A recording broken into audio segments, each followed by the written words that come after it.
Alright, today we're going to be talking about the 9mm Lone Wolf conversion barrel that I got. As you've seen it before, I did a video about this before. I kind of think of this as an update, if you will. In this video we're going to talk about more things you can do to this to make it a little more reliable on your firearm, because it's not a particular caliber is not perfect, so there are a few things you can do to make it a little more reliable.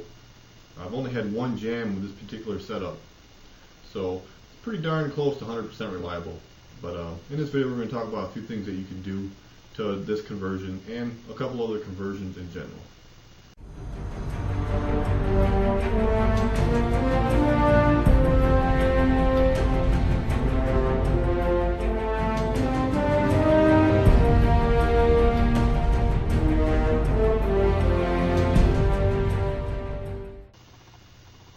Okay, first let's talk about my particular version I got here.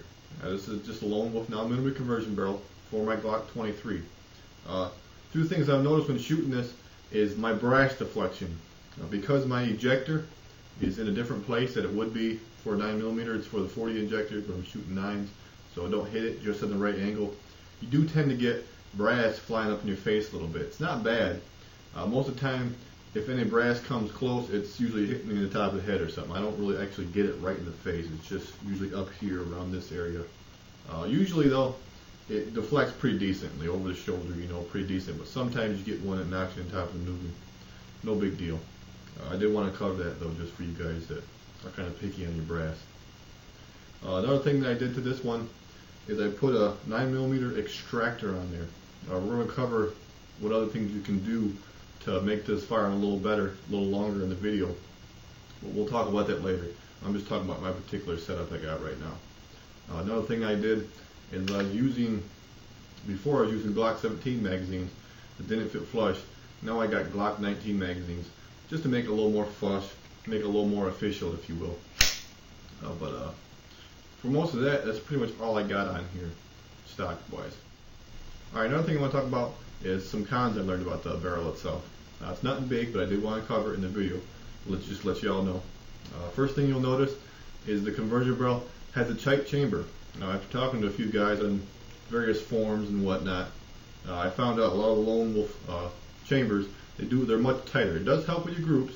You tend to get a little tighter groups because your chamber's not so wobbly, But if you like to use a lot of reloaded ammunition, you're not picky about your reload, your brass, it expands after a little bit. It might be a little finicky in this chamber. So if you plan on using a lot of reload ammunition, you might not want to.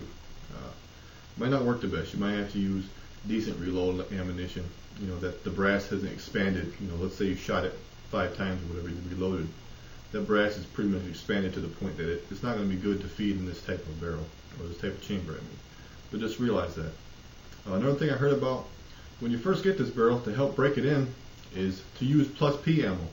Now personally, I don't know if this is BS or not. Y'all can take it at, whatever. But one thing I've heard is, you use high pressure ammo, that's plus P ammo, a little more, same ammo but just a little more powder in it, if y'all don't know. And basically what it does is it helps expand your chamber a little bit and also work your threads down, through the barrel groove a little bit, just to help break it in so your silencers are a little more forgiving than they are when you first get it, because the barrel is somewhat a tight barrel and the chambers are tight, Alright, the other things I want to talk about is different things you can do to make this a little more reliable. For most people, just the 9mm mags and the barrel itself will work. But for a few, you might have to add another thing on it, and that is the extractor. If you don't know what extractor is on your firearm, this is the extractor. Here's a picture of it to show you a little closer. Alright, that extractor is basically what pulls the brass out. Sometimes people get mixed up, me personally, I know I do too, between the ejector and the extractor. Think of it this way. The extractor pulls and the ejector pushes, if you will. Now, one thing to do is really easy is to do that extractor. Well, we're going to talk about here in a little bit. I'll show you how to install that 9mm extractor. But very easy to do, and it solves most people's problems with not extracting fully.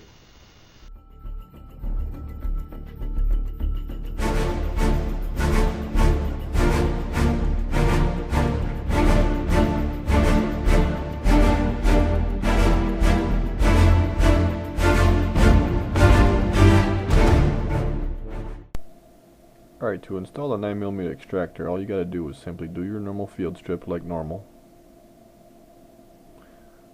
And we're gonna flip the firearm to slide to the side, and we're gonna have to knock off this back plate. Now in order to do that, we gotta put pressure on this little sleeve here. And what you're gonna need to do is use a tool to put pressure on it. What I'm gonna use this Allen wrench here, I'm gonna push down, and then with my thumb I'll knock off that back plate.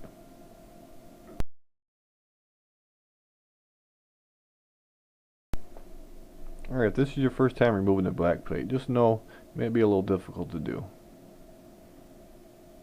Alright, once you got your back plate, go ahead and set it to the side, and you're able to remove the firing pin with the spacer. And also able to remove the extractor plunger also.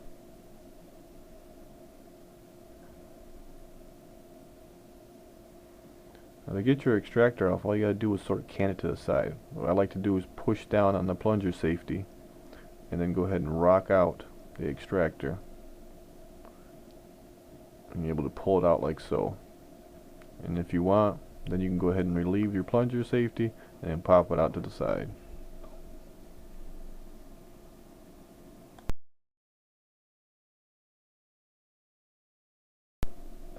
Alright, installing the new extractor is basically just like breaking it down what you did before, except for the reverse motion.